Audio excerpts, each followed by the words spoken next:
खुलुमबाय लोगोफोर, गोजोन फुंबिलि बयनिसिमबो। नोंथांमोनखौ गोदान भिडिअ'आव आरो फिन खेबसेबाव बयखौबो बरायनाय बावहरग्रोनाय जाबाय। आं दिनै नोंथांमोननि सिगाङाव 3 जुलाइ 2025 मायथाइ एबा 17 आसार दान 1432 मायथाइनि सानसेनि फानजामुथिखौ फरायथिनो लादों। आसा खालामो नोंथांमोनहा भिडिअ'खौ नायना मोजां मोनगोन।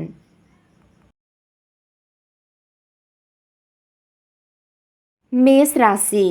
नोंथाङा जेथो गोनां जेंनाफोरनि सुस्रांनाय मोनगोन। जिउ राहायारि महरै दिनैनि साना मोजां जागोन।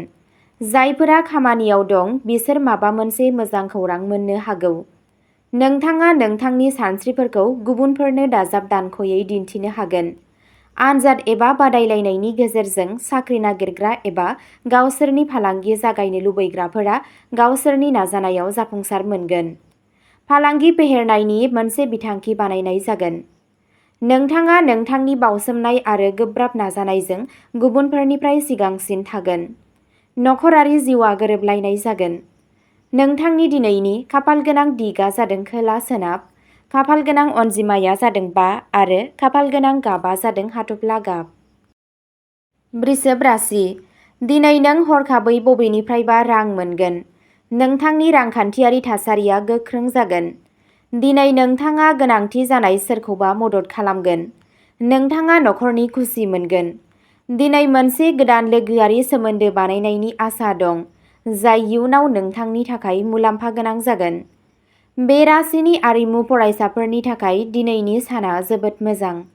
नोंथाङा नोंथांनि फरायनायाव गोसो होगोन। बेजों लोगोसे मोनसे गोदान फरायफारियाव हाबनो थाखाय बेयो मोनसे मोजां सान।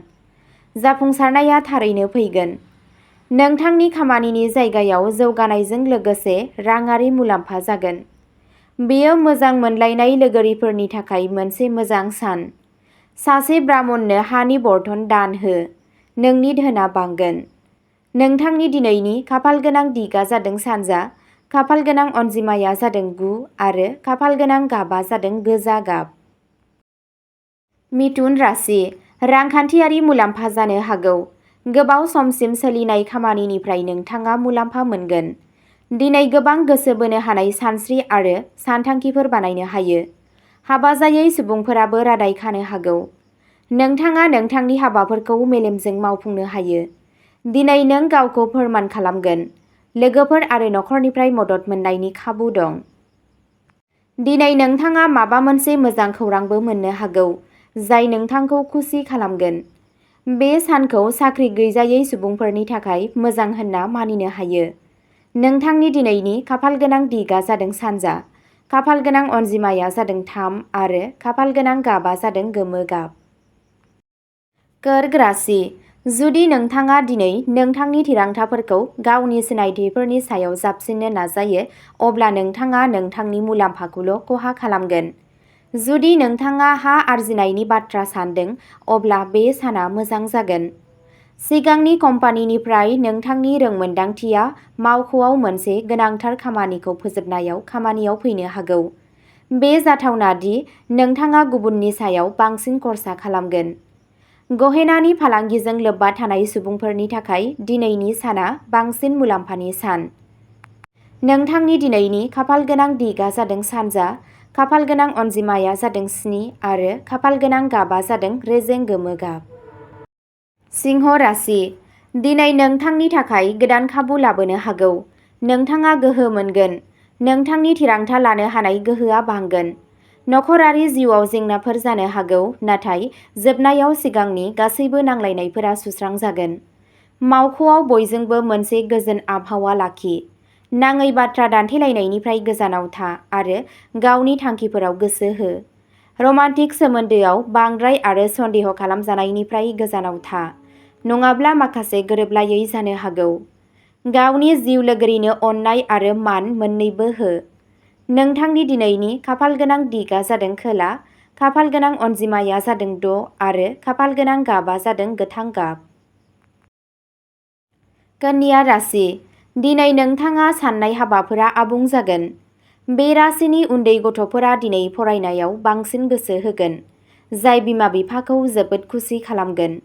जायफोरा हाबा जायाखै बिसोरनि थाखाय दिनैनि साना मोनसे खाफालगोनां सान। जुलिनि गोबां गोदान थांखिफोर फैगोन। नखरजों पिकनिक स्पटआव थांनो सानथांखि लानाया न'नि आबहावाखौ रंजाहोगोन। सावस्रिया दिनै सिगांनिख्रुइ साबसिन जागोन। नोंथांनि मोनसे जुनिया लुबैनाया दिनै जाफुंसारगोन। मोजां मोनलायग्रा लोगोफोरनि थाखाय साना साबजाथाव। नोंथांनि साना गोजोनथाव जागोन। नोंथांनि दिनैनि खाफालगोनां दिगआ जादों खोला सानजा, खाफालगोनां अनजिमाया जादों 1 आरो खाफालगोनां गाबआ जादों गोजा गाब। तुला राशि, गोजाम हाबाफोरखौ जागायजेन जायनि बागै नोंथाङा सानगासिनो दं। बेयो मुलाम्फा गोनां जानो हागौ। दिनै नोंथाङा मोजां मोनगोन। बे साना जथाय आरो समाजारि हाबानि थाखाय साबजाथाव। नोंथाङा नखरनि बांसिन बाथ्राफोरखौ मोगा-मोगि जानांनो हागौ। नोंथाङा लोगोफोरजों सम हगारगोन। नोंथाङा माबा मोनसे रां थिसननायनि सानथांखिबो लानो हागौ। रांखान्थियारि मुलाम्फा जानो हागौ। नोंनो दाहार होनाय रांखौ हरफिननो हागौ। मावख' आरो फालांगियाव नोंथाङा लानाय थिरांथाफोरा जोबोद मुलाम्फा गोनां जागोन। नोंथांनि दिनैनि खाफालगोनां दिगआ जादों खोला, खाफालगोनां अनजिमाया जादों 9 आरो खाफालगोनां गाबआ जादों पार्पल गाब। वृश्चिक राशि, दिनै जेंनाफोरखौ गोख्रैनो मोगा-मोगि जानो हानाय नोंथांनि गोहोआ नोंथांखौ जर'खा सिनायथि मोनगोन। बे साना नोंथांनि थाखाय रंजाथाव जानो हागौ। नोंथाङा नोंथांनि खामानिनि जायगायाव मख'जाथाव दावगानाय नुनो हागौ। थाबथानाय राङा नोंथांनि खाथियाव फैफिननो हागौ। दावराव-दावसिनिफ्राय बारग'नो बोसोन होनाय जायो। दिनै नोंथाङा माखासे गोदान साहसगोनां आगानफोर लागोन। नोंथांनि अनसायजानाया बांगोन, जाय नोंथांनि बेरेखाफोरखौ गोजोन गैयै खालामनो हागौ। सहायनायजों थासारिफोरखौ मोगा-मोगि जानाया मोजां फिथाय होनो हागौ। नोंथांनि दिनैनि खाफालगोनां दिगआ जादों सोनाब, खाफालगोनां अनजिमाया जादों 5 आरो खाफालगोनां गाबआ जादों रेजें गोजा गाब। धनु राशि, दिनैनि साना जोबोद मोजां। नोंथाङा जिउ राहायारि आयदायाव माबा मोनसे मोननो हागोन जाय नोंथांनि मानखौ बांहोगोन। जायगा सोलायनायजों लोगोसे जौगानायनि गोख्रों नेरसोनफोर दं। जायफोरा आनजादनि थाखाय नुजाथियो, साख्रिनि थाखाय बादायलायनाय एबा गोजौ फरायनायाव मुं थिसननो नाजायो, बिसोर जाफुंसार मोनगोन। नोंसोरनि माखासेया गोदान बाहागोदारि खालामनो हागौ। नखरारि आबहावाया रंजालु आरो समायना जागोन। नोंथांनि दिनैनि खाफालगोनां दिगआ जादों खोला, खाफालगोनां अनजिमाया जादों 8 आरो खाफालगोनां गाबआ जादों चन्दननि गाब। मकर राशि, दिनै नोंथाङा धोरोमारि सानथौनि फारसे बांसिन लुबैनाय थागोन। नोंथाङा गावनि जिउ लोगोरिजों मोनसे धोरोमारि थावनियाव थांनो थांगोन। नखरारि खुसि आरो जौगानाया बांगोन। दिनै मावख'आव सोरजोंबा बाथ्रा दान्थेलायनायनि जाथावना दं। बेनिखायनो नोंथाङा बेनिफ्राय गोजानाव थानांगोन। दिनैनि साना बे राशिनि उखिलफोरनि थाखाय एसे मोजां जागोन। मोनसे गोनांथार केसआ नोंथांनि फारसे थांनो हागौ। बिल्डारफोरा गावसोरनि खामानिनि जायगाखौ फेहेरनो साननो हागौ। नोंथाङा राङारि मुलाम्फाखौ आसा खालामनो हायो। सासे ब्राह्मणनि आथिंखौ दां आरो बोर ला। नोंथांनि खामानिनि जायगाया बांगोन। नोंथांनि दिनैनि खाफालगोनां दिगआ जादों सा, खाफालगोनां अनजिमाया जादों 4 आरो खाफालगोनां गाबआ जादों गोमो गाब। कुम्भ राशि, दिनै नोंथाङा गोहो आरो सहायनायजों खामानि मावगोन। नोंथाङा सानसे रांनि बाथ्रा सानगोन।